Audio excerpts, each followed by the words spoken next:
Welcome to JD to class. आप सभी का JD टू क्लास में स्वागत है। Today I am going to explain you the story the fun they had which is in class 9। आज मैं आप लोगों को the fun they had story explain करने जा रहा हूँ, जो कि एक क्लास 9 का चैप्टर है। ये कहानी अच्छे से समझ में आने के लिए मैंने कुछ कैरेक्टर्स और कीवर्ड्स को लिखा है, जो कि आपके स्क्रीन पर दिखाई देगा। आप उसके स्क्रीनशॉट ले लीजिएगा।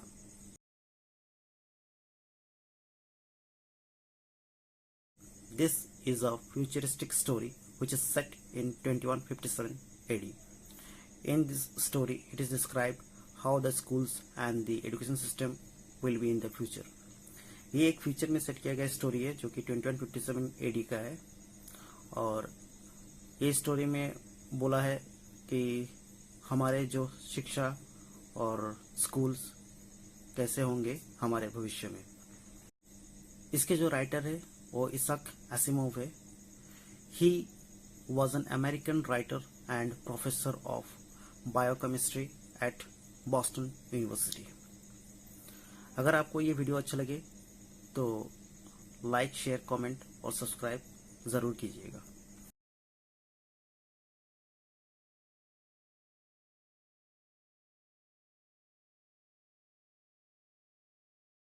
So here the story opens with Margie writing in her diary about an old book that Tommy had found. ये स्टोरी शुरू होता है मार्गी नाम की एक लड़की से, जो अपनी डायरी में लिख रही है कि आज टॉमी को एक बुक मिला। मार्गी is an 11-year-old girl, remembered her grandfather, once talked about his grandfather who went to a real school where the children went for education and where they were taught by human teachers.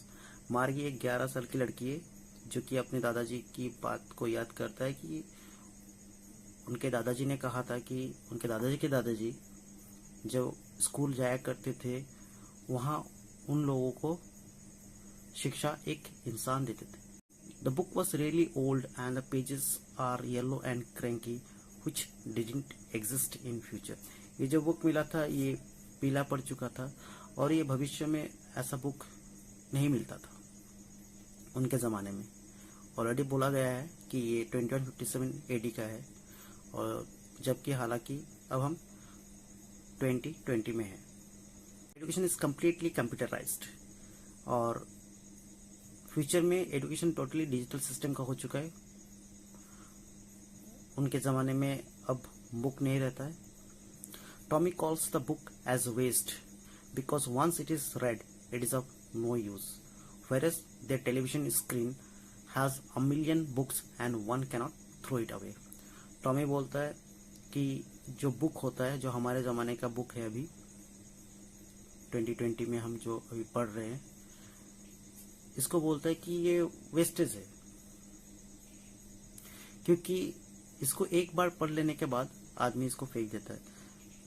जो कि उन लोगों का education system, जो कि उन लोगों का मैकेनिकल सिस्टम है, उसमें बहुत सारा मिलियंस ऑफ बुक्स रहता है और इसको कभी फेंक भी नहीं सकता आदमी।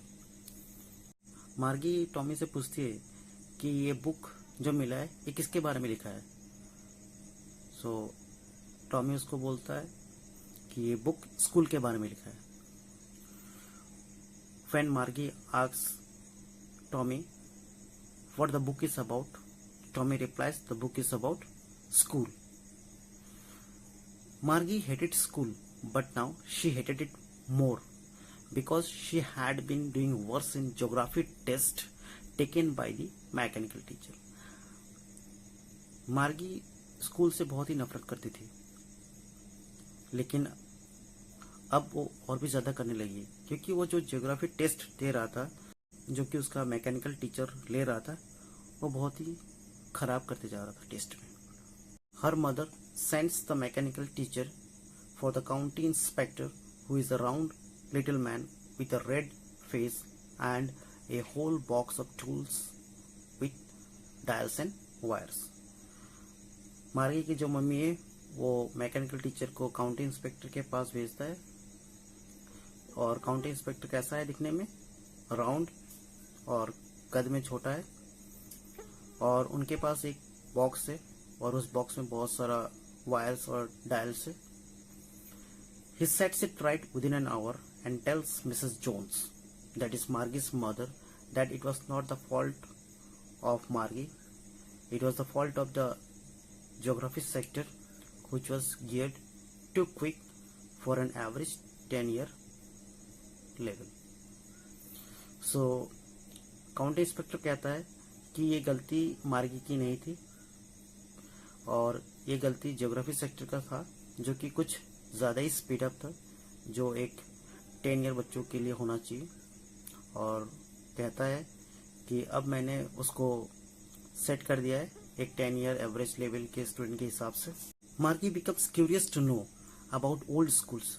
मार्गी बहुत ही ज़्यादा इच्छुक हो जाती है पुराने ज़माने के स्कूल के बारे में जानने के लिए। Tommy informs her that those schools were centuries ago, where a human teacher taught the students and gave them homework and asked questions. Tommy मार्गी से कहता है कि इस तरह के स्कूल्स के ज़माने के था, सेंचुरीज के आगे था, और उस ज़माने के स्कूल में एक इंसान बच्चों को पढ़ाता था और उनको होमवर्क भी देता था, साथ ही में उनसे सवाल भी पूछता था। Margie wonders, a man cannot be smart enough, in which Tommy says that his father is as smart as his mechanical teacher. मार्गी आश्चर्य होती है कि एक इंसान कैसे जान सकता है इतना सारा कुछ।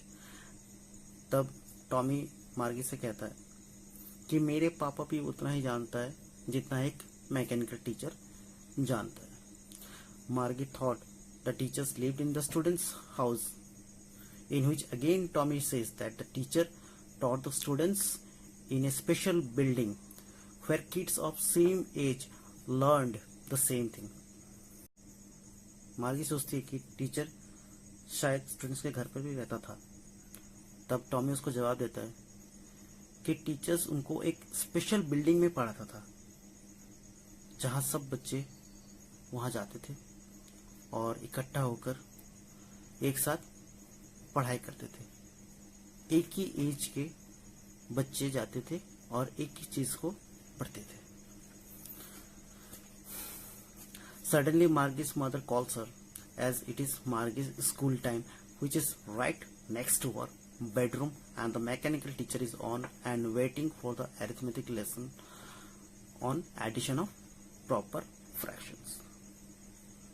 ऐसा बात करते करते उसी वक्त मार्गी की मम्मी मार्गी को बुलाती है, क्योंकि उसका स्कूल का टाइम शुरू हो चुका था। और स्कूल कहाँ था?